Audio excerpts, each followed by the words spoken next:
শুভ সকাল। সবাইকে আমন্ত্রণ জানাচ্ছি মেরিল মিল্কস অব বার রাঙা সকাল অনুষ্ঠানে। আজকের দিনটি সকলের জন্য খুব শুভ হোক এই প্রত্যাশা নিয়ে শুরু করছি এই আয়োজন এবং আপনাদের সাথে থাকছি আজ আমি সুস্মিতা এবং আছি আমি মাসুক। শুভ সকাল আমার তরফ থেকেও।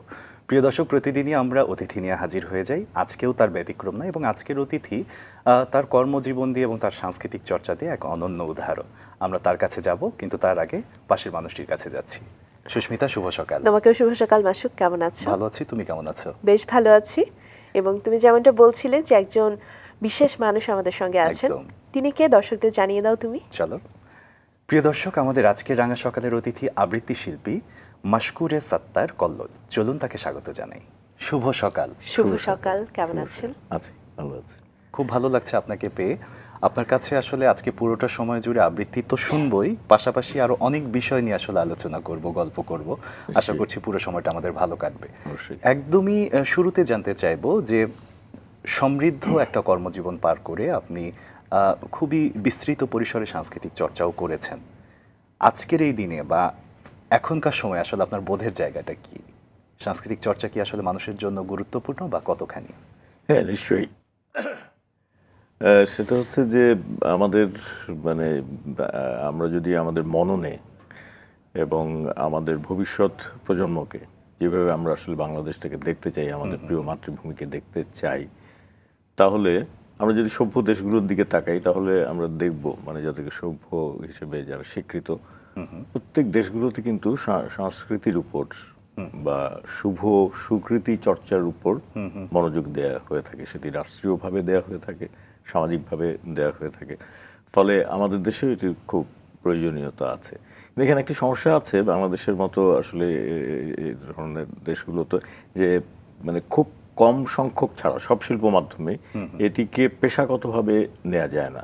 একদম। ফলে যিনি এই চর্চার সঙ্গে যুক্ত থাকেন, এই প্রয়োগ শিল্পের সঙ্গে যুক্ত থাকেন, তাকে কোনো না কোনো পেশার সঙ্গে যুক্ত থেকে তারপরে সংস্কৃতি চর্চার সঙ্গে থাকতে হয়। ফলে এই জায়গাটাতে কিছুটা হয়তো স্ববিরোধী থাকে, কিন্তু আমার ক্ষেত্রে সেটি হয়নি। কারণ আমি ব্যক্তিগতভাবে প্রফেশনালি প্রথমে ব্যাংকে, পরে জনপ্রশাসনে যুক্ত ছিলাম। আমি দেখেছি যে এটি বোধ করি ব্যক্তিগতভাবে একজন মানুষের যদি সদিচ্ছাটা থাকে এবং তার মধ্যে যদি আগ্রহটি থাকে, তাহলে আমাদের মতো দেশে ভিন্ন কোনো পেশার সঙ্গে সঙ্গে তিনি সংস্কৃতি চর্চা বা সুকৃতি চর্চাও করতে পারবেন। বাহ, চমৎকার বলেছেন। এবং একই সাথে আপনার প্রশ্ন থেকে, আপনার কথা থেকে আরো একটি প্রশ্ন মাথায় চলে এলো। আপনি বলছিলেন যে শুধুমাত্র সাংস্কৃতিক চর্চাকে পেশা হিসেবে নেওয়া যায় না। এই যে এতদিন পরেও, বাংলাদেশ জন্মের এতদিন পরেও আমরা ওই জায়গাটায় পৌঁছাতে কেন পারিনি, একদম ছোট্ট করে জানতে চাই আপনার কাছে। আচ্ছা, এটা দুটো দিক আছে। একটা দিক হচ্ছে যে সেই শিল্প মাধ্যমটির জনপ্রিয়তার দিক। আমি কোনো শিল্প মাধ্যমকে খাটো করতে চাচ্ছি না। আপনি যদি ব্যান্ড শিল্প দেখেন, ব্যান্ড শিল্পীদের অনেকেই কিন্তু এটি পেশাগত হিসেবে নিতে পেরেছেন।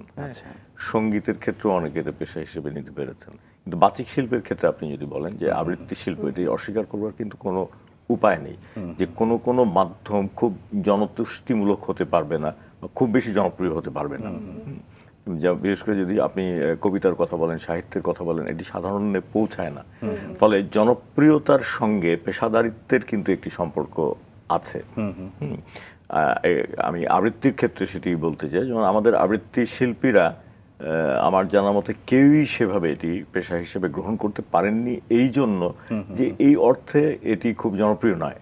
বা মানে পেশার মানে কি, পেশার কিন্তু দুটো দিক থাকে। একটা দিক হচ্ছে যে পেশাগতভাবে আর্থিক দিকটি জড়িত থাকবে এবং তার পার্সোনাল স্কিলনেস, যেটা প্রফেশনাল অ্যাটিটিউড যেটাকে আমরা বলি, সাথে সামাজিক বিষয়টাও যোগ করা যেতে পারে। সামাজিক বিষয়টিও যোগ, জি আপনি ঠিক বলেছেন। হ্যাঁ, তো সব মিলিয়ে আপনি যেটা বলছিলেন যে এত বছর পরে, 55 বছর পরে কেন হয়নি, আমার মনে হয় সব শিল্প মাধ্যমে হয়নি তা নয়, অনেক জায়গায় হয়েছে, কিন্তু অনেকেই এটি পেশা হিসেবে গ্রহণ করেছেন।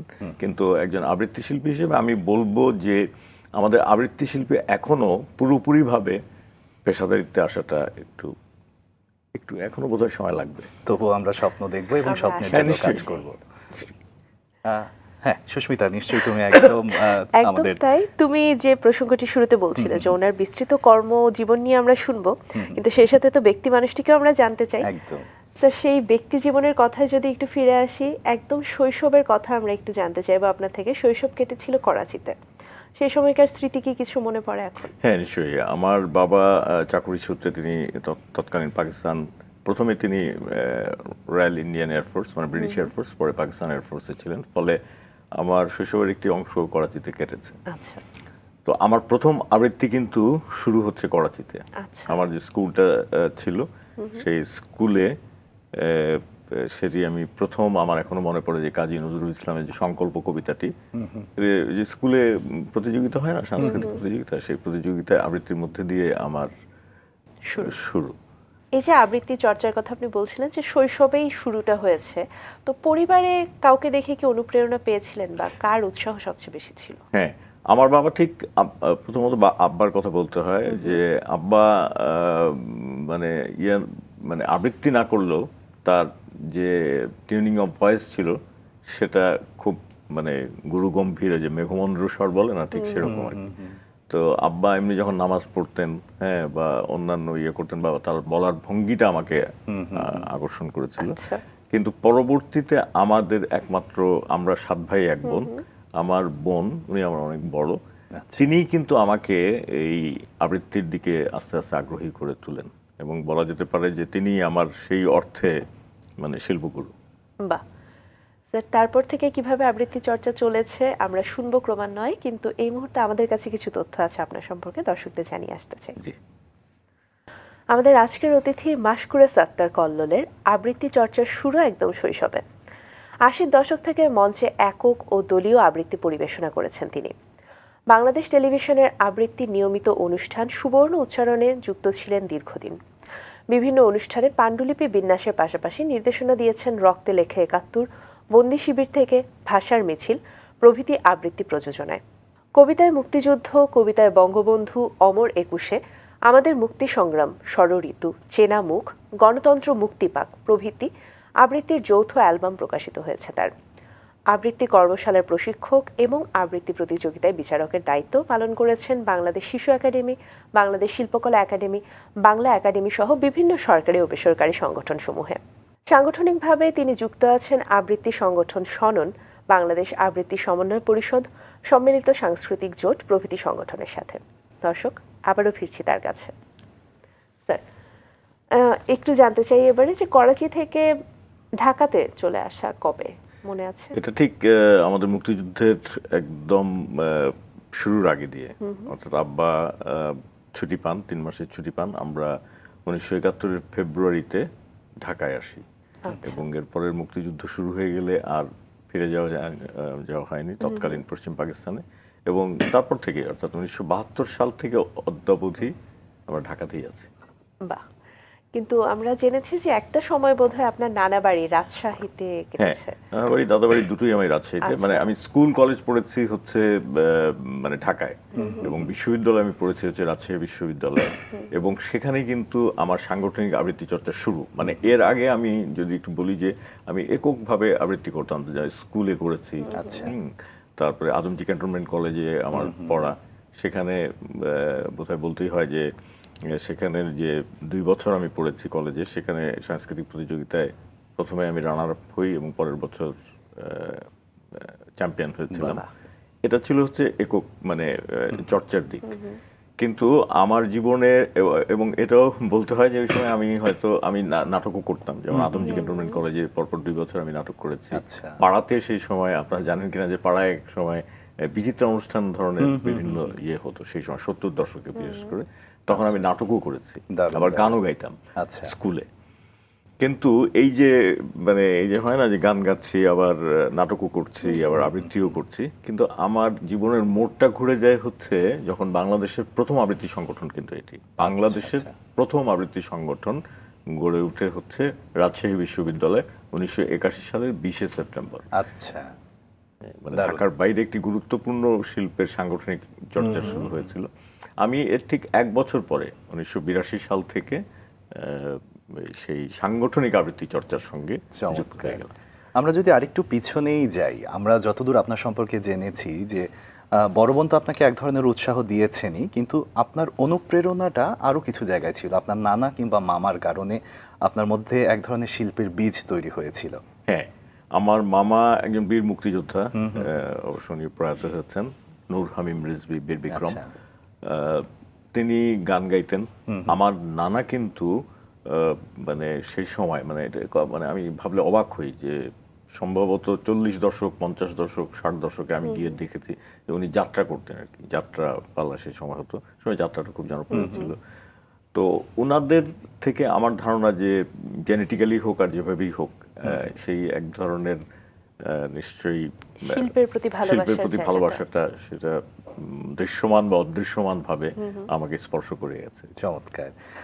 পরিবারের কথা যদি বলি, আপনারা 7 ভাই 1 বোন। জি। মানে কথাটা আমি যতবারই আমার মনে হচ্ছে মনে হচ্ছে একদম 7 ভাই 7 ভাই চম্পার মতো না? চম্পা, ওই লাইনটা, গানের লাইনটা মনে পড়ছে। বোনের সাথে সম্পর্ক তো নিশ্চয়ই ভালো ছিল, আপনি যেমনটা বলছিলেন। ভাইদের মধ্যে সম্পর্ক কেমন ছিল? হ্যাঁ, ভালো ভালো। প্রসঙ্গক্রমে বলে রাখি যে আমার 3টি ভাই কিন্তু 3টি সরকারি বিশ্ববিদ্যালয়ের শিক্ষক। আমার বড় ভাই ঢাকা বিশ্ববিদ্যালয়ের আইবি এর শিক্ষক, জি। আমার সেজ ভাই বাংলাদেশ কৃষি বিশ্ববিদ্যালয়ের শিক্ষক ছিলেন, আমার সব ছোট ভাই এখনো শিক্ষক আছেন জাহাঙ্গীরনগর বিশ্ববিদ্যালয়ে। আচ্ছা।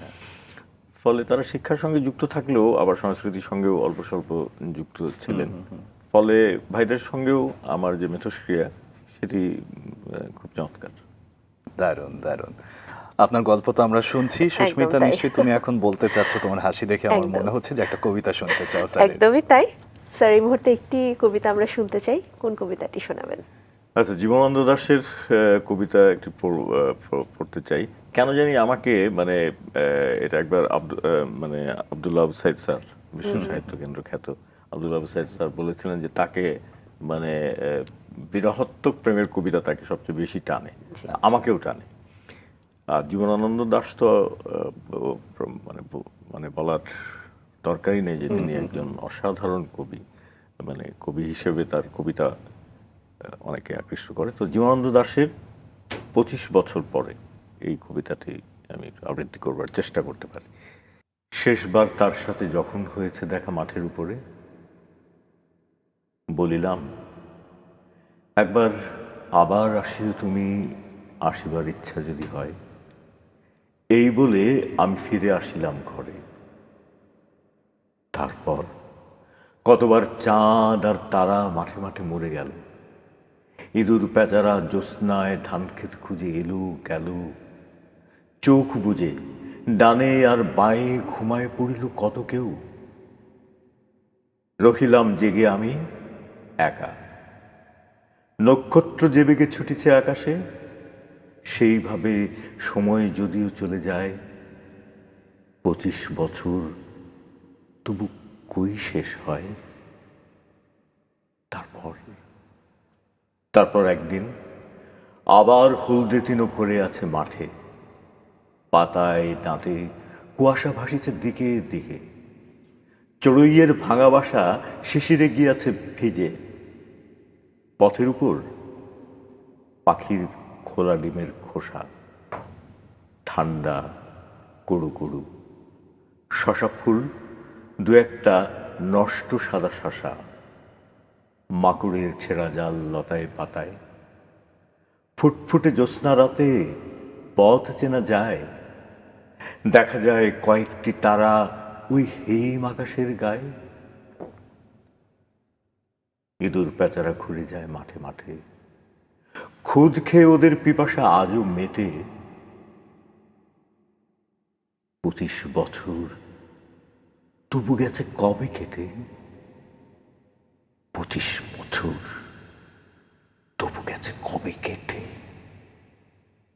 25 বছর তবু গেছে কবে কবে কেটে। অসাধারণ। মুগ্ধ হয়ে শুনছিলাম, এবং যে বিষয়টি আপনি বলছিলেন জীবনানন্দ দাশের কবিতা, তার কবিতায় আসলে প্রকৃতিকে এত নিবিড়ভাবে পাওয়া যায়, যেমন এই যে শশা ফুলের প্রসঙ্গ আপনার কবিতাতে পেলাম। তো এভাবে আসলে প্রকৃতিকে খুব কম কবি বোধহয় লিখেছেন, যে শশা ফুল কিংবা মাকড়ের জালের মতন বিষয়গুলোকে এত কাব্যিকভাবে প্রদর্শন করা। হ্যাঁ, মানে তার মানে কবিতার যে উপমাগুলো, আমরা জানি যে তোমার বেতের ফলের মতো, হ্যাঁ, তারপরে মানে অসংখ্য উদাহরণ দেয়া যায় যে তিনি মানে বাংলার প্রকৃতি থেকে এবং বাংলার প্রকৃতিজাত যে সমস্ত উপকরণগুলো আছে সেগুলো এমন অসাধারণভাবে কবিতায় এনেছেন যে আমার নিজের কাছে মনে হয়, বা এখন তো এটা বিশ্ব স্বীকৃত, কারণ তার কবিতার অনেক অনুবাদ বেরিয়ে গেছে, যে মানে বাংলা সাহিত্যে তার মতো করে প্রকৃতিকে মানে এত সুন্দরভাবে কবিতা উপস্থাপন করাটা মানে খুব বিরল একটা। উপস্থাপনের কথা যদি চলেই আসলো, আমরা আসলে এখন একটু আবৃত্তির দিকেই যাই। স্বর বাচন রীতি জানাটা যেরকম জরুরি, স্বরযন্ত্র নিয়ন্ত্রণ থেকে শুরু করে প্রক্ষেপণ, অনুরণন, এই বিষয়গুলো আসলে নিজের মধ্যে আত্মস্থ করাটা খুবই গুরুত্বপূর্ণ আবৃত্তির ক্ষেত্রে। আপনার কাছে আসলে একটু টিপস হিসেবেই জানতে চাইবো, বা যারা দর্শকরা আছে তারা জানুক যে কিভাবে আসলে এগোনো উচিত বা কিভাবে চর্চাটা হওয়া উচিত। আচ্ছা, সেটি হচ্ছে যে প্রথমত হচ্ছে যে আমরা যেটা বলে থাকি, যদি এটা খুবই তাত্ত্বিক কথাবার্তা, যে উচ্চারণটা জানতে হবে। আপনি যেই ভাষায় আবৃত্তি করছেন এর যে প্রমিত উচ্চারণ, হ্যাঁ, প্রমিত উচ্চারণটি মানে জানতে হবে আপনাকে, মান উচ্চারণ। বা আঞ্চলিকের ক্ষেত্রেও তো স্যার মনে হয় যে আঞ্চলিকটাও সঠিকভাবে হ্যাঁ, জানতে হবে। একদম খুব গুরুত্বপূর্ণ কথা বলেছেন, যে এর অর্থই এই নয় যে আমাদের যে অসংখ্য আঞ্চলিক ভাষাগুলো আছে সেই আঞ্চলিক ভাষাগুলো থাকবে না, কিন্তু সেই আঞ্চলিক ভাষাটিও ঠিক সেইভাবেই তাকে জানতে হবে। অর্থাৎ যেই মানে ভাষায় আমি আবৃত্তি করছি তার সেন্টটা জানতে হবে। দ্বিতীয়ত আমরা যেটি সবচেয়ে বেশি গুরুত্ব দিয়ে থাকি সেটি হচ্ছে যে মানে আমি জানি না যে এটি নিয়ে বিতর্ক তৈরি হবে কিনা, যে কবিতার আসলে দ্বিতীয় নির্মাণ হচ্ছে আবৃত্তি। আচ্ছা, হ্যাঁ, কারণটা কি, ধরুন যে গানের ক্ষেত্রে কি আছে, স্বরলিপি আছে কিন্তু, হ্যাঁ, এবং তিনি সেই স্বরলিপির বাইরে যেতে পারেন না।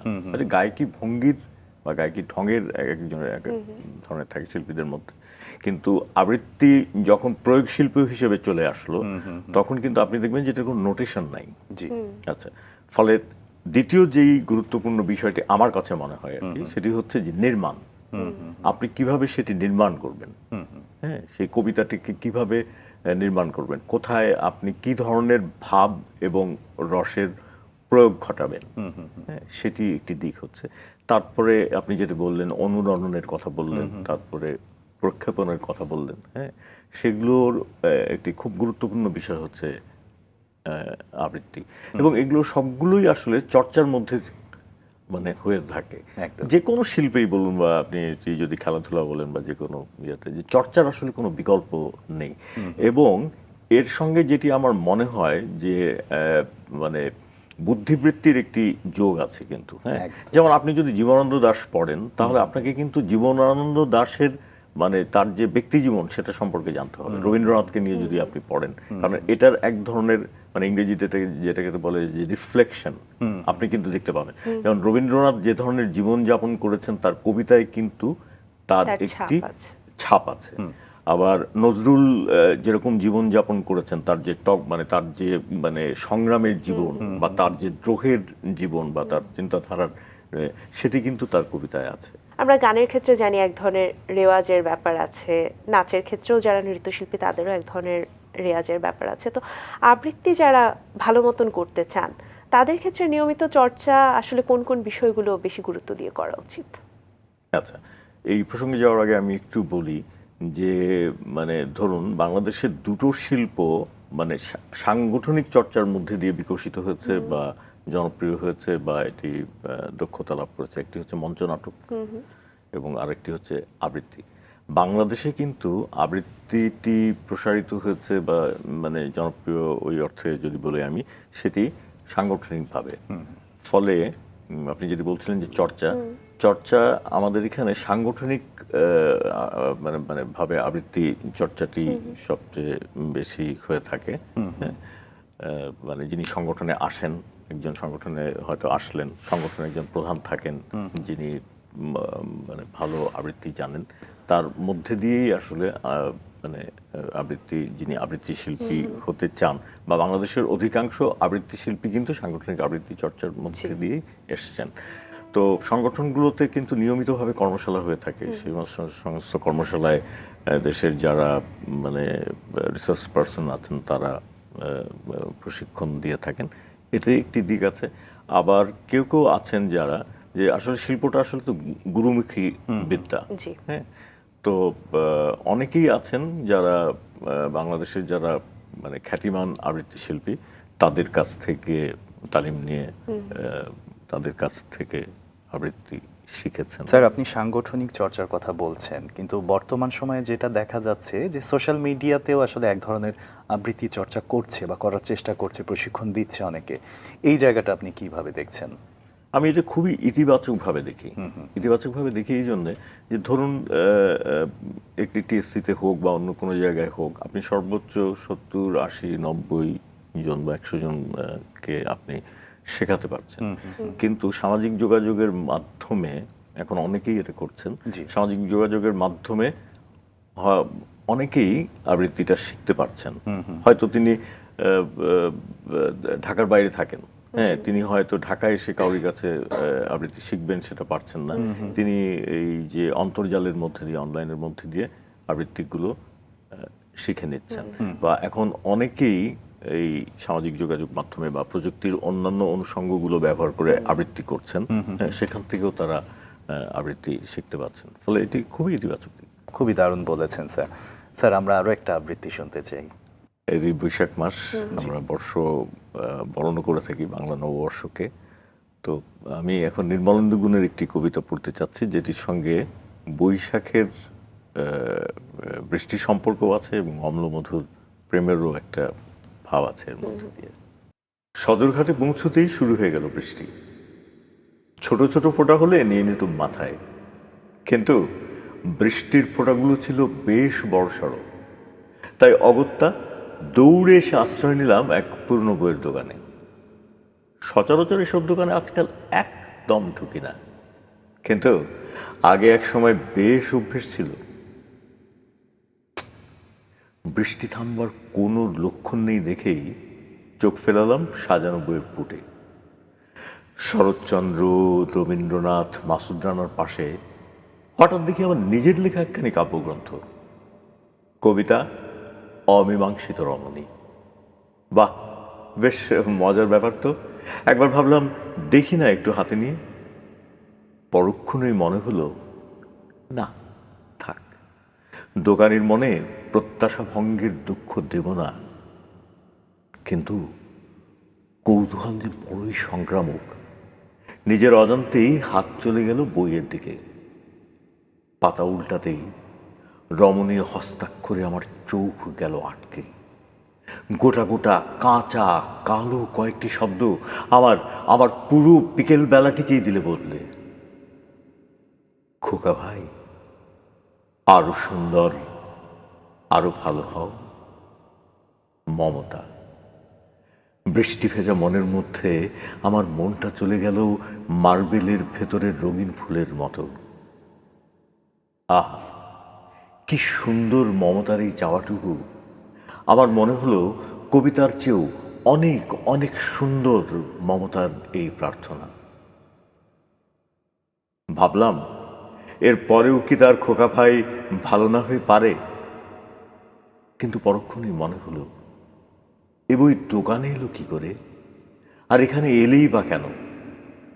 আহা, মমতার দেয়া এই উপহার তার খোকা ভাই বুঝি এর মূল্য বুঝলে না? নাকি নাকি বই দুজনের বিচ্ছেদের স্মৃতি? এ কি ভালোবেসে দেয়া মমতার শেষ উপহার? আমার কষ্ট হলো ভাবতে, খুব খুব কষ্ট হলো। বৈশাখের বৃষ্টি থেমে গেল দ্রুত। আমি বইটিকে যথাস্থানে রেখে পা বাড়ালাম বাংলা বাজারের উদ্দেশ্যে। কিন্তু মমতা চলল আমার সাথে সাথে, যেন আমি তার খুঁজে পাওয়া খোকা ভাই, যেন তার সমস্ত প্রার্থনা আজ পৌঁছে গেছে যথাস্থানে। অসাধারণ, মুগ্ধ হয়ে শুনছিলাম এবং মনে হচ্ছিল যেন চোখের সামনে জীবন্ত হয়ে উঠছে কবির কথাগুলো। সত্যি সত্যি সদরঘাটে সেই বর্ষণ মুখর একটি বিকেল আমরা দেখতে পাচ্ছি। তো স্যার এবারে একটু জানতে চাই যে এই যে কবিতার শক্তির জায়গাটা, কবিতা একরকম করে লেখেন, কিন্তু যখন একজন আবৃত্তি শিল্পী তার কণ্ঠের মাধ্যমে সেটিকে উপস্থাপন করেন তখন যেন আরও জীবন্ত হয়ে ওঠে। তো এই জায়গাটাতে একটু জানতে চাই যে এই যে নির্মাণ আপনি বলছিলেন কিছুক্ষণ আগে, তো কি কি বিষয় আসলে মাথায় রেখে একটি কবিতা নির্মাণ করলে কবিতাটি আরও জীবন্ত করে তোলা সম্ভব?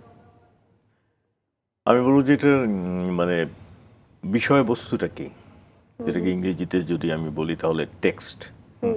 হ্যাঁ, যে আবৃত্তিটার মধ্যে দিয়ে আসলে কি বলতে চাচ্ছে। আমি নিজে ব্যক্তিগতভাবে একটি বাক্য উচ্চারণ করি যে মুখনিসৃত শব্দাবলীর চিত্রিত দৃশ্যকল্পই হচ্ছে আবৃত্তি। আচ্ছা, অর্থাৎ আবৃত্তি মানে তখনই একজন শ্রোতা শুনবেন, কারণ আবৃত্তি এক অর্থে কিন্তু খুব নিঃসঙ্গ শিল্প। আমি প্রসঙ্গক্রমে বলে রাখি কেন, কারণ শুধুমাত্র মাইক্রোফোন এবং তার কণ্ঠ ছাড়া তার আর কোনো কিন্তু অনুষঙ্গ নেই। অন্যান্য শিল্পের অনেক অনুষঙ্গ আছে যেখানে দর্শকদের মনগুলো বিভাজিত হয়ে যেতে পারে। কিন্তু যখন একজন আবৃত্তি শিল্পী আবৃত্তি করেন তখন শুধু মাইক্রোফোন, শব্দযন্ত্রটি এবং তার কণ্ঠ থাকে। ফলে তার আবৃত্তিটি এমন হওয়া উচিত যেন মানে তিনি আবৃত্তি করবার সময় দর্শকের মধ্যে সেটি গেঁথে যায়, যে দর্শক যেন দেখতে পাচ্ছেন। সেটি মূর্ত আবৃত্তি হতে পারে, বিমূর্ত আবৃত্তি হতে পারে, বিমূর্ত কবিতার আবৃত্তি হতে পারে, কিন্তু তার একটি দৃশ্যকল্প যদি আমি আমার কণ্ঠের মধ্যে দিয়ে দর্শকের মধ্যে মানে পৌঁছতে না পারি বা দর্শকের মননে এবং মগজে যদি আমি দিতে না পারি, তাহলে কিন্তু সেই আবৃত্তিটি ব্যর্থ হবে এবং দর্শক কিন্তু শুনবে না। ফলে আমি প্রধানত এবং প্রথমত মনে করি যে বিষয়বস্তুটি কি, এবং সেই বিষয়বস্তুর মধ্যে যে বাক্যগুলো আছে, সেই শব্দগুলো আছে, সেগুলো কিভাবে প্রক্ষেপণ করতে হবে, সেই কৌশলগুলো তাকে জানতে হবে। তাহলে সাথে স্যার আমার কাছেও আপনার কথা থেকে যেটা মনে হলো যে চিহ্নগুলোর বিশাল একটা গুরুত্ব, জ্যোতি চিহ্ন, বিরাম চিহ্ন, প্রশ্নবোধক চিহ্ন, সেগুলো মানে ভাব প্রকাশের ক্ষেত্রে মানে অনেকটা সহায়ক। নিশ্চয়ই, এবং সেগুলো আমরা অনুসরণ করে থাকি। আমরা দেখে থাকি যে যে জ্যোতি চিহ্নগুলো বা অন্য যে চিহ্নগুলো আছে সেগুলোর মধ্যে দিয়ে, যেমন বিস্ময় বোধক চিহ্ন থাকলে আমাকে সেখানে বিস্ময় আনতে হবে, যদি প্রশ্নবোধক হয় সেখানে আমাকে প্রশ্ন থাকতে হবে, সেখানে যদি আনন্দের উৎস থাকে তাহলে আনন্দের সেই কণ্ঠের সেই আনন্দের সেই স্বাদটা থাকতে হবে, রসগুলো থাকতে হবে। স্যার আপনি যেটা বলছিলেন টেক্সটের কথা, টেক্সট অ্যানালাইসিস করতে গেলে যেটা হয় সাবটেক্সটগুলো চলে আসে। সাবটেক্সটগুলো আমরা যত ক্লিয়ার হব আমার মনে হয় যে কবিতাটা তত দর্শকের কাছে পৌঁছে দেওয়া সহজ হবে। কারণ সাবটেক্সটগুলো যদি কমন পড়ে, আপনার অনুভূতির সাথে আমার অনুভূতি বা দর্শকের অনুভূতি কমন পড়ে, তখনই মনে হয় শিল্পটা আরো প্রাণবন্ত হয়ে ওঠে। একদম ঠিক বলেছেন। হ্যাঁ, ধন্যবাদ স্যার। স্যার আমরা দেখতে পাচ্ছি যে শননের সাথে যুক্ত হওয়া আপনার জীবনের খুব গুরুত্বপূর্ণ একটা অধ্যায়, যে গল্পটা বেশ খানিকটা আগে আপনি শুরু করেছিলেন, সেই জায়গাটা একটু শুনতে চাই। আচ্ছা, মজার ব্যাপার হলো যে আমি ভর্তি হওয়ার পরে আমি দেখলাম যে তখন তো আসলে প্রযুক্তির এত ইয়ে ছিল না, তখন ওই পোস্টার লিখে লিখে দেওয়া হতো। এরকম মানে একটি আবৃত্তি সংগঠনে মানে আবৃত্তির জন্য যারা আগ্রহী তাদের সাক্ষাৎকার নেওয়া হবে। আচ্ছা, তো আমি প্রথম একজনের কথা বলতে চাই, তিনি শ্রদ্ধেয় নাজিম মাহমুদ। তিনি রাজশাহী বিশ্ববিদ্যালয়ের রেজিস্ট্রার ছিলেন, পরবর্তীকালে তিনি ছাত্র শিক্ষক কেন্দ্র পরিচালক হন এবং তিনি একজন আবৃত্তি শিল্পীও বটে, বা বাংলাদেশে তাকে সাংগঠনিক আবৃত্তি চর্চার প্রতিকৃতি বলা যায়। আচ্ছা, তো এবং হাসান আজিজুল হক, প্রখ্যাত কথা সাহিত্যিক, সম্প্রতি কিছুদিন হল প্রয়াত হয়েছেন, বা রাজশাহী বিশ্ববিদ্যালয়ের সময় যারা শিক্ষক ছিলেন তারা এই সংগঠনটার সঙ্গে যুক্ত ছিলেন। এবং এভাবেই তারপরে আমি গেলাম, গিয়ে তারপরে আমি এর অডিশন বলে আর কি, অডিশন দেওয়ার মতো করে আবৃত্তির অডিশন দিলাম। তারপরে তো আমাকে নেওয়া হলো এবং শননের সঙ্গে যুক্ত হয়ে গেল, এবং পুরো বিশ্ববিদ্যালয়টাই আসলে বলা যেতে পারে যে একটা ঘোরের মধ্যে, একটা উন্মাদনার মধ্যে দিয়ে আমরা ওই সময় মাঠে ঘাটে আবৃত্তি করেছি। এবং সেই সময়টা এমন একটা সময় ছিল, 80-র দশক, হ্যাঁ, রাজনৈতিকভাবে খুবই গুরুত্বপূর্ণ একটা সময় ছাত্র অতিক্রম করেছে। তখন আবৃত্তিকে আসলে আমরা তখন মানে স্বৈরাচারের বিরুদ্ধে একটি অস্ত্র হিসেবে ব্যবহার করতাম। সেই সময় মাঠে ঘাটে এখানে সেখানে আবৃত্তি করেছি এবং সেটির মধ্যে দিয়েই মানে আবৃত্তি আরো বেশি আবৃত্তি সংশ্লিষ্টতা আবার বেড়েছে। আচ্ছা। তবে এর অর্থ এই নয় যে শুধু আমরা স্লোগানধর্মী আবৃত্তি করেছি, বিভিন্ন সময় না আসলে প্রত্যেকটি মানুষই তো স্যার যার হাতে কলম আছে সেই কলমটা দিয়েই সে তার ভাব প্রকাশ করবে, বা যার হাতে হয়তো বা গিটার আছে সে গিটার দিয়ে ভাব প্রকাশ করবে। এই জিনিসটাতেও খুব স্বাভাবিক, এবং আপনারা আসলে সেই সময়টা থেকে এই চর্চাটা করে এসেছেন বলেই এখনো আসলে অনেকে সাহস পায়। স্যার আপনি ঢাকায় চলে আসলেন কবে? আচ্ছা, এমনি তো আমি প্রথমেই বলেছি যে 72 সাল থেকে আমরা আসলে ঢাকায় আছি। তো আমি রাজশাহী থেকে, রাজশাহী বিশ্ববিদ্যালয়ের রাজশাহী পরে। থেকে আমি 80 দশকের শেষের দিকে চলে আসি। আচ্ছা, আচ্ছা। 80 দশকের শেষের দিকে চলে এসে আমরা সনন ঢাকা প্রতিষ্ঠা করি। সেটিতে যারা বিভিন্ন সময় ওখানে সনন রাজশাহী বিশ্ববিদ্যালয়ে যারা ছিলেন তারাও যেমন ছিলেন, আবার ঢাকার যারা বন্ধু ছিলেন তারাও যুক্ত হয়ে সনন ঢাকা গঠিত হয়। আচ্ছা। এবং সেখানেও আমরা মানে চর্চার সঙ্গে যুক্ত হই। রাজশাহী থেকে ঢাকায় এসে সনন যখন প্রতিষ্ঠা করলেন, রাজশাহীতে যে পরিমাণ চর্চা হচ্ছিল বা মানুষ যেভাবে কবিতা ভালোবাসছিল, ঢাকায় এসে কি ভালোবাসাটা একই রকম দেখলেন নাকি আরো বেশি দেখলেন অন্যদের আশেপাশের? আচ্ছা, বিশ্ববিদ্যালয় আসলে ধরুন একটি বিশেষ শ্রেণীর মানে ছাত্রদের মধ্যেই শুধু এটি সীমাবদ্ধ থাকে। রাজশাহী বিশ্ববিদ্যালয় যে জায়গায় প্রতিষ্ঠিত সে জায়গায় আসলে মানে সাধারণের প্রবেশটাও অনেকখানি ইয়ে থাকে। তো সেখানে ছিল যে সেখানে শুধুমাত্র ছাত্রদের মধ্যে আমাদের অনুষ্ঠানটা হতো। আচ্ছা। পরে আমরা ঢাকায় যখন অনুষ্ঠান শুরু করলাম তখন ধরুন প্রথম দিকে আমার মনে পড়ে যে ঢাকা সন অনুষ্ঠান নাটমণ্ডল, এখন অবশ্য শুধুমাত্র নাটকের জন্য নাটমণ্ডলে হতে থাকলো, তারপরে টিএসসি অডিটোরিয়ামে হতে থাকলো, তারপরে আস্তে আস্তে আমরা যখন শিল্পকলা একাডেমি হলো শিল্পকলা একাডেমিতে চলে আসলাম, এবং সেখানে মিশ্র শ্রেণীর দর্শক। হ্যাঁ, তো আমার মনে হয়েছে, আমার ব্যক্তিগতভাবে মনে হয় যে রাজশাহী বিশ্ববিদ্যালয়ে আমার আবৃত্তি চর্চার মানে শুরু হলেও পরবর্তীকালে ঢাকাতে এসে আমরা দর্শক শ্রোতাদের ক্ষেত্রে মানে বিভিন্ন ধরনের দর্শক শ্রোতা পেয়েছি, বিভিন্ন মননের, বিভিন্ন শ্রেণীর, বিভিন্ন পেশার, এবং সেটি আমাদের ব্যক্তিগতভাবে আমার আবৃত্তিকে সমৃদ্ধই করেছে বলা যায়। আচ্ছা স্যার, এই পর্যায়ে কি আরো একটি কবিতা আমরা শুনতে পারি? হ্যাঁ নিশ্চয়ই। আমরা অনেকেই জানি, অবশ্য নিয়ে এখন কেন জানি মানে নতুন প্রজন্মের কাছে প্রায় বিস্মৃত হয়ে যাচ্ছেন, মানে 70 দশকের কবিতাকে বলা যায় আবুল হাসান। উনি মানে খুব মানে অল্প বয়সে মারা যান, মাত্র 28 বছর বয়সে তিনি মারা গিয়েছিলেন। কিন্তু আমার ব্যক্তিগতভাবে মনে হয় যে আবুল হাসান বাংলা সাহিত্যের একজন অন্যতম মানে প্রধান কবি হয়ে উঠবেন বা হয়ে আছেন। তো আবুল হাসানের একটি কবিতা অপমানিত শহর এবার আবৃত্তি করি। জি স্যার।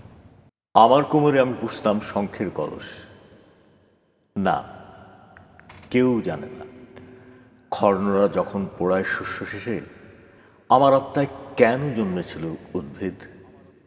কিন্তু আজ কোমরে করাত কল, আমি শুধু আমাকেই কাটি। তোমরা আমাকে দিলে কঠিন কল্লোল, তামা, লোহা ও পিতল, কিছু রেয়নের সুতো, কিছু ম্লান জুতো আর বেতে ঘোড়া। সুগন্ধি মানুষ নেই, মরে গেছে উদ্যানের খোঁপা। নষ্ট হয়ে গেছ তুমি, তুমিও কি হে গভীর বিদ্রোহের চাকা। আমাকে ধারণ করে আজই ধর্মহীন দুর্মুখ জনতা। সান্ত্বনা ফুলের নামে লৌহ সরাকার শীষে ওরা আমাকে বিদ্ধ করে। শিশু নই, যিশু নই, তবুও আমাকে ভোলায় আজ কৃত্রিম খেলনা, পশু খড় ও গর্ত। অথচ আমার বুকে আমি পুষতাম বকুল বাউল, ঢেকিতে ছেটেছি রৌদ্র সহজিয়া ভোর। আর কত না সুন্দর পাথরে পুষ্পিত নাচ চোখে নিয়ে দৃষ্টিতে দারুণ দেখেছি কি করে ফলে ভালোবাসা, স্নেহ, প্রেম, পাখির কুজন। কিন্তু আজ তোমরা আমাকে দিলে নিয়ন্ত্রণ, কাঠের পুতুল, জীবিত বাকলে ঢাকা মরার সব মলিন সেগুন। যদি যেতে চাই তবে বাঁকা করে লোহার দেয়াল আমাকে ঠোকাও আরো খড়, লৌহ, লাশের জগতে। গোলাপ এখান লাশ, মানুষেরা লাশ, কুকুর এখানে আজ হতে চায় কোমল হরিণ। তাকাও, এদিকে ক্ষত, ওদিকে খুন। তুমি তাকাও সময়, যেখানে মমতা নেই, মনীষার ছায়া নেই, আমার গমন। অসাধারণ, অসাধারণ। একটু বলি যে এটি আসলে একটু মানে এটা বিমূর্ত কবিতা, যেমন আসলে শঙ্খের কলস বলছে যে আমি শঙ্খের কলস বসতাম, তারপরে কিন্তু এই বিমূর্ত কবিতার মধ্যে একটা মানে আমি যদি সমাজ বলি বা ব্যক্তি জীবন বলি, কারোর জীবন তো নিরবিচ্ছিন্নভাবে আনন্দের মধ্যে দিয়ে যায় না, হ্যাঁ, বেদনার মধ্যে দিয়ে যায়, সংকটের মধ্যে দিয়ে যায়, বা আমি যেই সমাজের প্রত্যাশা করি, আমি যে রাষ্ট্রের প্রত্যাশা করি, সেটি আমি তো দেখতে পাচ্ছি না। তো এই বিমূর্ত কবিতার মধ্যে দিয়ে আবুল হাসান খুব চমৎকারভাবে একজন ব্যক্তি মানুষের বিপন্নতার কথা বলেছেন এই কবিতার মধ্যে দিয়ে। সত্যিই তাই, ওনার লেখা এবং আপনার কণ্ঠস্বর দুটো মিলিয়ে আসলে অনন্য একটা মাধুর্য তৈরি করেছে, যেটা আমাদের কানকে যেমন প্রশান্ত করছিল, একই সাথে মনকেও কেমন যেন ভিজিয়ে দিচ্ছিল। স্যার, আব্দুল আল মামুন স্যারের একটি নাটক ছিল সুবচন নির্বাসনে। মানে নামটা আমি যতবার আমার মনে হয় আমার কাছে অন্যরকম একটা প্রশান্তি লাগে, এবং পুরো নাটকটা সম্পর্কে আমার জানা আছে। তো সেই জায়গা থেকে মনে হয় যে এই সুবচনগুলো নির্বাসনে কেন যাচ্ছে, আপনার কি মনে হয়, যেহেতু বচন নিয়েই আপনার কাজ? এর দুটো কারণ আছে, জি, বা অনেকগুলো কারণ থাকতে পারে, সুনির্দিষ্টভাবে কারণ বলা যায় না। সুবচনগুলো নির্বাসনে যাচ্ছে এই জন্য যে আমরা বোধহয়, আমরা আসলে বলি না যে প্রজন্ম নষ্ট হয়ে যাচ্ছে বা ইয়ে হয়ে যাচ্ছে, আমার কাছে মনে হয় সেটা না, আসলে ব্যর্থতাটা আসলে অগ্রজদের। অগ্রজেরা অনুজদেরকে ঠিক মতো পথ দেখাতে পারেনি। ধরুন আমি যদি বলি যে এক সময় একটা একান্নবর্তী পরিবার ছিল, সেখানে আমরা, আমাদের চাচারা ছিলেন, আমাদের ফুপুরা ছিলেন, হ্যাঁ, এবং একটি সামাজিক বন্ধনের মধ্যে ছিলেন, হ্যাঁ। এখন কি হয়েছে, এখন কিন্তু মানে এটি খুব বাস্তবতা, যে এটা বাস্তবতার সঙ্গে মিল আছে, যে মানে মানে মানে যে এখন দেখা যাচ্ছে যে বাবা মা দুজনেই হয়তো এত বেশি ব্যস্ত হয়ে পড়ছেন একক পরিবার হয়ে যাওয়ার ফলে, যে তিনি তার সন্তানের দিকে মনোযোগটা সেভাবে দিতে পারছেন না, হ্যাঁ, এবং সন্তানটি একাকিত্বে ভুগছে, হ্যাঁ, এবং এগুলো থেকে আসলে সমাজের মধ্যে এক ধরনের প্রতিক্রিয়া হচ্ছে, হ্যাঁ। যে প্রজন্ম গড়ে উঠছে সেই প্রজন্ম তার আগের প্রজন্মের কাছ থেকে যদি স্নেহ না পায়, ভালোবাসা না পায়, যদি শিল্প সাহিত্য সংস্কৃতি বা ক্রিয়া বলুন যে স্বীকৃতিগুলোর স্পর্শ যদি না পায়, তাহলে তো সুবচনগুলো আস্তে আস্তে নির্বাসনে যাবেই।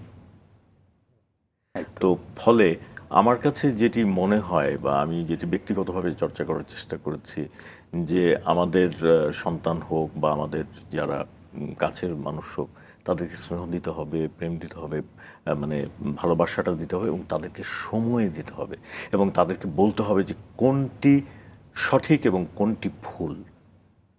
তাহলে আর সুবচন নির্বাসনে যাবে না। তার সন্তান যদি আবৃত্তির দিকে আগ্রহী হয়, তার সন্তান যদি নাটকের প্রতি আগ্রহী হয়, সঙ্গীতের দিকে আগ্রহী হয়, বা ক্রীড়ার দিকে আগ্রহী হয়, হ্যাঁ, সেগুলো যদি হতে থাকে, বা আমাদের যারা সমাজের যারা মানে নেতা আমরা বলি, হ্যাঁ, সেটি সামাজিকভাবে হোক, রাজনৈতিকভাবে হোক, হ্যাঁ, বা শিক্ষকরাও কিন্তু একটি গুরুত্বপূর্ণ ভূমিকা পালন করে থাকেন। তারা যদি একটু মনোযোগী হন, তাহলে সুবচনগুলো আবার ফিরে আসবে। যদিও আপনাকে আবৃত্তি শিল্পী বলছি, কিন্তু আপনি তো বহুমুখী প্রতিভার অধিকারী। আপনি একাধারে একজন উপস্থাপক, আপনি একাধারে নাট্যশিল্পী, এবং সাংস্কৃতিক আসলে বিভিন্ন পরিমণ্ডলে বিচরণ করার যে মানসিক অবস্থান, সেটা আপনার সবসময়ই ছিল, এবং আপনি এগিয়ে গেছেন সেভাবেই। আমরা একটি প্রোগ্রাম সম্পর্কে জেনেছি যে সুবর্ণ উচ্চারণ, এটির সাথে আপনার এক ধরনের সম্পৃক্ততা ছিল, একটু শুনি। আচ্ছা, এটি বাংলাদেশে রাষ্ট্রীয় যে টেলিভিশন প্রতিষ্ঠান বাংলাদেশ টেলিভিশনে, এটি কাজী আবু জাফর সিদ্দিকী যখন মহাপরিচালক ছিলেন, তিনি একজন আবৃত্তি শিল্পীও। জি, তো তার আগ্রহেই মূলত মানে নিয়মিতভাবে, মানে এর আগে টেলিভিশনে ঠিক নিয়মিতভাবে আবৃত্তি অনুষ্ঠান ছিল না। জি, মাঝখানে হয়েছে, কিন্তু সেটি মানে ধারাবাহিকতা ছিল না। পরে উনি আমাদের কয়েকজনকে ডাকলেন, ডেকে বললেন যে একটা অনুষ্ঠান, শুধুমাত্র আবৃত্তির একটা অনুষ্ঠান করা যায় কিনা। সেটি আমাকে দায়িত্ব দেওয়া হলো, এবং আমরা এটি প্রথম দিকে বহু বছর, প্রায় 7-8 বছর এটি সাপ্তাহিক হিসেবে টেলিভিশনে যেত, পরে পাক্ষিক হয়ে গেছিল। আচ্ছা। তো এটির গ্রন্থনার সঙ্গে, শিল্পী নির্বাচনের সঙ্গে, তারপরে কবিতা নির্বাচনের সঙ্গে আমার এক ধরনের যুক্ততা ছিল। এবং আমার মনে আছে যে মানে প্রতিটি অনুষ্ঠানে স্টুডিওতে আমাকে থাকতে হতো, আমি আবৃত্তি করি, উপস্থাপনা করি বা না করি। তো পেশার পাশাপাশি এটি তখন আমার জন্য একটা চাপও সৃষ্টি করেছিল, আচ্ছা। যেহেতু একটি নিয়মিত অনুষ্ঠান, কিন্তু আনন্দও ছিল। আচ্ছা। এবং এর মধ্যে দিয়ে হচ্ছে কি যে বাংলাদেশ টেলিভিশন কিন্তু প্রত্যন্ত অঞ্চল পর্যন্ত যায়। মানে এখন অবশ্য প্রযুক্তির কারণে প্রায় সকলেই অন্যান্য টেলিভিশন দেখতে পান, কিন্তু আমরা যখন শুরু করি 2009-এর দিকে, তখনও বাংলাদেশের অনেক জায়গায় সেভাবে প্রযুক্তিগত ফলে আমরা পরে লক্ষ্য করেছি এবং মানে চিঠিপত্র আসতো যে একদম খুব ঢাকার বাইরের একেবারে প্রত্যন্ত অঞ্চল থেকেও দু একজন করে আবৃত্তি শিল্পী শুধুমাত্র এই অনুষ্ঠানটি দেখে তারা আবৃত্তি সম্পর্কে জেনেছেন, আবৃত্তিতে আগ্রহ হয়েছে। এবং আমার মনে হচ্ছে যে এখান থেকে যদি 100 জন আবৃত্তি শিল্পীও তৈরি হয়ে থাকে, আমাদের সাফল্যটা বোধহয় সেখানে। একদম একদম। বাহ, এই পর্যায়ে স্যার আরো একটি কবিতা আমরা শুনতে চাই। জি। কোন কবিতা শুনবো? আচ্ছা, এটাও একটু ছোট্ট ভূমিকা করি, আমি জানি না দর্শকরা বিরক্ত হবেন কিনা, আপনারা বিরক্ত হবেন কিনা। না না, আমরা একদমই সেটা না। একদম হব না।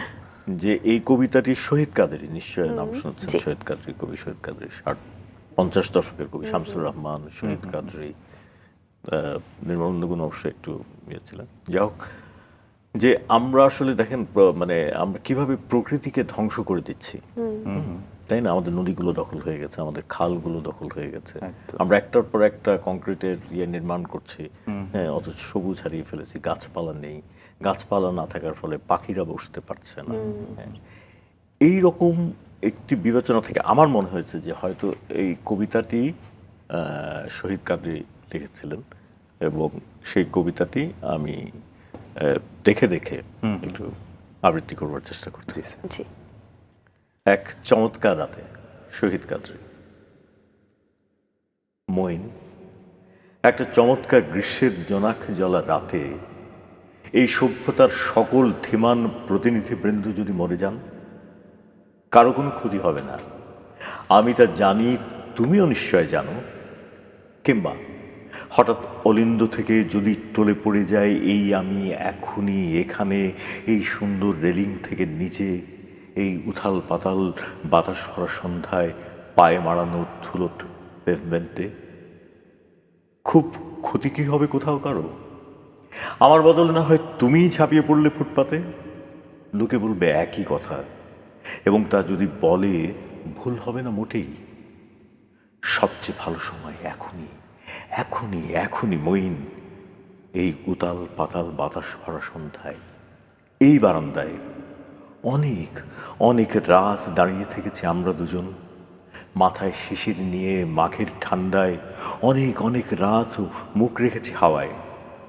আর সেই হাওয়ায় ধরা যাক অনেক গোলাপ বাগান এবং সজল পুকুর পার হয়ে এসে ওই গ্রহের ওপার থেকে আশীর্বাদের মতন প্রবাহিত হতে চেয়ে আমাদের আমাদের মুখের আঘাতে থমকে আহত হয়ে অন্যরকম মাংসল গন্ধ নিয়ে এলোমেলো এলোমেলো আর উল্টোপাল্টো হয়ে গেছে। মনে আছে মইন, তুমি একবার বিয়ের আসর থেকে একটা গোলাপ তুলে নিয়ে হাতে, ঘণ্টা খানেকের মধ্যে হাতের তালুতে, হ্যাঁ তোমার হাতের তালুতে, তোমার হাতের তালুতে বেচারা গোলাপ মরা একটা পাখির মতো কুঁকড়ে এতটুকুন হয়ে গেল। তোমার ত্বকের তাপ সহ্য করতে পারেনি ওই নিটোল পুষ্পখণ্ড। বুঝেছ মইন? চমৎকার, অনেক ধন্যবাদ স্যার আপনাকে। চমৎকার সব কবিতা আপনার মাধ্যমে আমরা শুনতে পাচ্ছি আজ। না, আমি জানি না যে চমৎকার করে পড়তে পারছি কিনা। খুবই দারুণ হচ্ছে স্যার, এবং কবিতাটা শুনে তো মনেই হচ্ছিল যে আমরা সবাই মনে হয় কোথাও না কোথাও মইন। হয়তোবা পার্সেন্টেজগত লেভেলগত একটা পার্থক্য থাকতে পারে, হ্যাঁ। কিন্তু আমরা সবাই মইন। হ্যাঁ, এই যে বলছে না যে এই যে অর্থশাস্ত্র বিষয়ক কৌটিল্যের চিন্তাগুলো, সেগুলো বুড়ো বটের মতো অবিনশ্বর হয়ে আছে। একদম। অর্থাৎ এই যে আমরা ঘরবাড়ি বানাচ্ছি, আমরা প্রকৃতি ধ্বংস করছি, আমাদের হাতে গোলাপ নিহত হচ্ছে, এটা আসলে প্রতীক অর্থে বলা। জি। হ্যাঁ, সত্যিই তাই। এটা টিয়ে পাখি সবুজ আবো, টিয়ে পাখি চলে যাচ্ছে, এইসব। সত্যিই তাই, দিনে দিনে আসলে আমরা প্রকৃতির এত বেশি ক্ষতি করে ফেলছি যে প্রকৃতির এসব নির্মল জিনিসগুলোকে হারিয়ে ফেলছি। স্যার এবারে আবার যদি একটু জানতে চাই আপনার সেই সাংগঠনিক যাত্রার কথা, পরবর্তীতে তো সনদ ছাড়া আরো বিভিন্ন সংগঠনের সঙ্গে আপনি যুক্ত হয়েছেন, কাজ করেছেন, একটু জানতে চাই। আচ্ছা, প্রথমে তো সনদ রাজশাহী বিশ্ববিদ্যালয়ে, পরে সনদ ঢাকা। নিজের ঢোল নিজের পেটাবার মতো করেই বলতে হচ্ছে যে প্রায় 22 বছর আমি ঢাকা সমন্বয়ের সভাপতির দায়িত্ব পালন করেছিলাম। এরপরে 1999 সাল থেকে আমি যেটা ফেডারেশন, বাংলাদেশ আবৃত্তি সমন্বয় পরিষদ, আবৃত্তি সংগঠনগুলোর যেটি ফেডারেশন, প্রায় 400 আবৃত্তি সংগঠন এখন এটার সঙ্গে যুক্ত আছে, সেটির বিভিন্ন দায়িত্ব পালন করেছি। প্রথমে নির্বাহী পরিষদে, তারপরে অর্থ সম্পাদক, তারপরে এককভাবে সাংগঠনিক সম্পাদক, যুগ্ম সাধারণ সম্পাদক, সভাপতি মণ্ডলীর সদস্য পালন করেছি। এটির একটি আনন্দময় দিক ছিল যে পুরো বাংলাদেশটা আমি ঘুরতে পেরেছি এবং আবৃত্তির লোকজনের সঙ্গে ভাব বিনিময় হয়েছে। আসলে আমরা অনেক সময় মনে করি যে ঢাকাই সবকিছু, কিন্তু ঢাকার বাইরে যে অসংখ্য প্রতিভা থাকে, তাদের যে চিন্তার একটা জায়গা আছে, সেই ভাব বিনিময়গুলো আমার হয়েছিল এবং সাংগঠনিক মত বিনিময় যেগুলো হয়, সাংগঠনিক চর্চাগুলো হয়েছিল, সেটা হয়েছে। পরে 2021 সালের দিকে আমাদের মনে হলো যে আচ্ছা, সাংগঠনিক আবৃত্তি চর্চা বাইরেও অনেকে আছেন যারা এককভাবে আবৃত্তি করতে চান, নানা কারণে তারা সংগঠনের সঙ্গে যুক্ত হতে চান না। ফলে 2021 সালে বাংলাদেশ আবৃত্তি শিল্পী সংসদ, অর্থাৎ যারা এককভাবে আবৃত্তি করেন, যেমন আশরাফুল আলম ভাইয়ের কথা যদি আমরা বলি, স্বাধীন বাংলা বেতার কেন্দ্রের শিল্পী, উনি, তারপরে জয়ন্ত চট্টোপাধ্যায়, এরা আছেন যারা কোনো সংগঠনের সঙ্গে যুক্ত নন। তাদের কথা চিন্তা করেই পরে বাংলাদেশ আবৃত্তি শিল্পী সংসদ গঠিত হয় 1981 সালে, এবং এখন আমি এটির যুগ্ম সদস্য সচিব হিসেবে দায়িত্ব পালন করছি। আমাদের মনে হয়েছে, আমরা অনেকগুলো বিভাগীয় আবৃত্তি উৎসব করেছি, জেলায় আবৃত্তি উৎসব করেছি, এবং সেখান থেকে আমরা সংগঠনের বাইরে যারা এককভাবে আবৃত্তি করছেন তাদেরকে একত্রিত করা হচ্ছে করার চেষ্টা। এবং তাদেরকে নিয়ে পরিকল্পনাটা কি? আচ্ছা, পরিকল্পনা হচ্ছে দুটো। একটা হচ্ছে যে তাদেরকে নিয়েও এক ধরনের কর্মশালা করা, প্রশিক্ষণ করা, এবং এর মধ্যে থেকে যাদেরকে আমাদের মনে হবে যে তারা প্রতিভাধর, তাদেরকে আসলে বিভিন্ন মাধ্যমে, গণমাধ্যমগুলো হোক বা আমাদের মঞ্চে হোক, তাদের মঞ্চে নিয়ে আসা এবং তারা যেন মানে আবৃত্তিতে অবদান রাখতে পারেন। একটা কথা এই প্রসঙ্গে আমি বলি যে আপনি দেখবেন যে একটা প্রজন্মের পরে, যেমন গোলাম মোস্তফা অভিনেতাও ছিলেন, নূর ভাই অভিনেতাও ছিলেন, জয়ন্ত চট্টোপাধ্যায় অভিনেতা ছিলেন, কিন্তু তারা আবৃত্তি করেছেন, সৈয়দ হাসান ইমাম, পরবর্তীকালে শিমুল মুস্তফা, মাহিদুল ইসলাম এসছে, কিন্তু এদের নাম বলা যায় কিন্তু, বা আরো অনেকের নাম আমি বলতে পারি, কিন্তু আপনি দেখবেন যে একটা সময় গিয়ে আমরা সেইভাবে আর আবৃত্তি শিল্পী পাচ্ছি না। হ্যাঁ, এটা একটা শূন্যতা তৈরি হচ্ছে। এই শূন্যতাটা যাতে তৈরি না হয়, যাতে মানে অবহেলিত বা নানা কারণে আসতে পারছেন না এরকম আবৃত্তি শিল্পীরা যাতে আসতে পারেন এবং আবৃত্তি শিল্পটা যাতে প্রবাহমান থাকে, এই উদ্দেশ্যেই আর কি। একদম, খুবই দারুণ বলেছেন স্যার। স্যার, আপনি এত ভালো আবৃত্তি করেন এবং আপনার কণ্ঠের মাধুর্যর ব্যাপারে তো আসলে আমাদের বলার কোনো যোগ্যতাই নেই। আপনি বিয়ন্ড কম্পেয়ার অনেক ক্ষেত্রেই। স্যার, কখনো অ্যালবাম করার চিন্তা, একক অ্যালবাম করার চিন্তা এসেছে বা করা হয়েছে? আচ্ছা, এইটা আসলে আমার এক ধরনের ঘাটতি বা এটা আমার ব্যক্তিগত ব্যর্থতা। এটার একটা কারণ হতে পারে যে সাংগঠনিক কাজে আমি এত বেশি মনোযোগী ছিলাম যে নিজের দিকে আসলে খেয়াল করা হয়নি। এমনি এই যেমন নজরুল ইনস্টিটিউট থেকে আমার আবৃত্তি, মানে 6টা আবৃত্তি এটাতে আছে, প্রকাশিত হয়েছে। শিল্পকলা একাডেমি থেকে আমার আবৃত্তির অ্যালবাম প্রকাশিত হয়েছে, কিন্তু সেগুলো যৌথ ছিল। যৌথ ছিল, অনেকের সঙ্গে কাজ করেছি, কিন্তু একক আবৃত্তির অ্যালবাম আমি মানে আমার প্রকাশিত হয়নি। আচ্ছা, আমরা কি সামনে পাবো এরকম কোনো পরিকল্পনা? আশা করছি যে এই বৃদ্ধ বয়সে এসে অন্তত এটা মানে না করলে তো এটা ইরেজড হয়ে যাবে। আমি তো এখন তো অনেক সুবিধা হয়ে গেছে যে আলাদা করে অ্যালবাম করতে হয় না, মানে ইউটিউবে, সামাজিক যোগাযোগ মাধ্যমেও আসলে রেখে দেওয়া যায়। আমি বলে থাকি যে ইউটিউবে সার্চ দিলে বা গুগলে সার্চ দিলে আমার আবৃত্তি, কিছু আবৃত্তি এখন শুনছে, এবং আমি কিছু ভিউ দেখলাম যে বেশ ভালোই। একটা আবৃত্তি তো আমার দেখলাম যে প্রায় 3,03,000 মতো দর্শক দেখেছেন। যে মানুষটাকে আসলে সুস্মিতা আমরা আজকে পেয়েছি, সেই মানুষটাকে যেহেতু ফিজিক্যালি আমরা পেয়েছি, আমরা আরো বেশি কবিতা শুনতে চাই। একদমই তাই, আমার মনের কথাই বলেছো স্যার। আরো একটি কবিতা শুনতে চাই এবার। আচ্ছা, আমি খেয়াল করলাম যে খুব ভারী ভারী কবিতা পড়ে ফেলেছি। তো উনি ছদ্মনামে লেখেন, আদিত্য অনিক। তার কবিতাও এখন অনেকে পড়েছে, এবং আমি যে কবিতাটি পড়বো সেটাও হয়তো আমি জানি না যে এখানে পড়ে গিয়েছেন কিনা। লবণ নামে তার একটি চমৎকার কবিতা আছে, জি। সেটি আবৃত্তি করছে। বইমেলায়, থিয়েটারে, পয়লা বৈশাখে, বসন্ত উৎসবে কিংবা ভ্যালেন্টাইন উৎসবে শুধু মেয়েটির চোখে পড়ার চেষ্টা ছাড়া ছেলেটি আপদমস্তক সাধারণ। মেয়েটি রূপে ও লাবণ্যে, ফ্যাশনে ও বসনে আগাগোড়া বিস্ফোরণ। এক ঝাঁক উজ্জ্বল প্রজাপতির ভিড়ে ছেলেটি একেবারেই অবাধ্যেয়। তবু একদিন অতি সাহস করে বলেই ফেলল, আমার সাথে চা খাবে। ছেলেটির দুঃসাহসিক অফারে অবাক হয়ে মেয়েটি বলল, হ্যাঁ চলো। মেয়েটির মুখোমুখি বসা ছেলেটির বুক ধড়ফড়। চায়ে চুমুক দিয়ে বলল, ও ওয়েটার, আমার চায়ে একটু লবণ দিন না। মেয়েটি অবাক হয়ে বলল, সে কি, তুমি চা লবণ খাও নাকি? ছেলেটি বলল, হ্যাঁ, আমার বাড়ি লোনা জলের সাগর পাড়ে। লোনা চায়ে চুমুক দিলে আমার চোখে ভেসে ওঠে আমার গ্রাম, লোনা জলে ভেসে যাওয়া আমার বাবা মায়ের মুখ। মেয়েটি খুব মনোযোগ দিয়ে শুনল ছেলেটির কথা। তারপর বলল, আমি কখনো সাগর দেখিনি, আমার বাড়ি পাহাড়ে। সেখানে গা ছুঁয়ে উড়ে যায় কোমল মেঘ পাখির মতন। সাগর আর পাহাড়ের গল্প ক্রমেই নিবিড় থেকে নিবিড়তর হলো দিনের পর দিন। তারপর তারপর বিয়ে, সংসার, এবং অবশেষে বুড়ো আর বুড়ি। বুড়ো মারা যাওয়ার আগে বুড়ির হাতে একটা চিঠি দিয়ে বলল, খবরদার এখন খুলবে না, আমি মারা যাওয়ার পরেই চিঠিটা খুলবে। বুড়ো মারা যাওয়ার পর বুড়ি চিঠিটা খুলল। তাতে লেখা ছিল, লবণ দিয়ে চা আমি কখনোই খেতাম না। সেদিন তোমার সামনে থতমত খেয়ে চিনি চাইতে গিয়ে লবণ চেয়ে ফেলেছিলাম, তাই নিজের বোকামি ঢাকতে অমন গল্প ফেলেছিলাম। আর তাই 40 বছর ধরে তোমার হাতের লবণ চা খেয়ে গেলাম।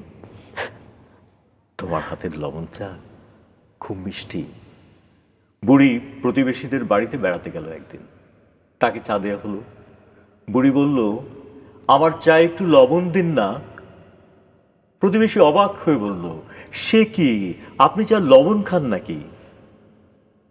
বুড়ি বলল, হ্যাঁ, লবণ চা যে খুব খুব খুব মিষ্টি। অসাধারণ। বারবার আসলে মুগ্ধ হয়ে যাচ্ছি, আপনার বলার ধরনের মধ্যে এমন একটা মাধুর্য আছে যে একটু আগেও আমি বলছিলাম যে মনে হয় যে শব্দগুলো খুব জীবন্ত হয়ে যায়। ধন্যবাদ যদি হয়ে থাকে। অনেক ধন্যবাদ আপনাকে। আজকে রাঙা সকালে আপনার আশাটা আসলে আমাদের সকালটিকে আরো রঙিন করে দিয়েছে, আরো সুন্দর করে দিয়েছে। এভাবে আপনার আবৃত্তি চর্চা চলতে থাকুক, আপনার জন্য অনেক শুভকামনা। খুব ভালো থাকবেন। আমিও বলতে চাই যে এই মাছরাঙ্গা টেলিভিশনের রাঙা সকালটি আমিও দেখে থাকি, এবং আমি এসটিও এর আগে। তো আপনার মাধ্যমে আমি মাছরাঙ্গা টেলিভিশনের দর্শকদের ধন্যবাদ জানাচ্ছি, এবং একটি অনুরোধ করছি যে আপনারা যদি আবৃত্তি শোনেন বেশি বেশি করে, তাহলে আমার মনে হয় যে বাংলা সাহিত্যের একটি সুকৃতির দ্বার উন্মুক্ত হবে, প্রসারিত হবে।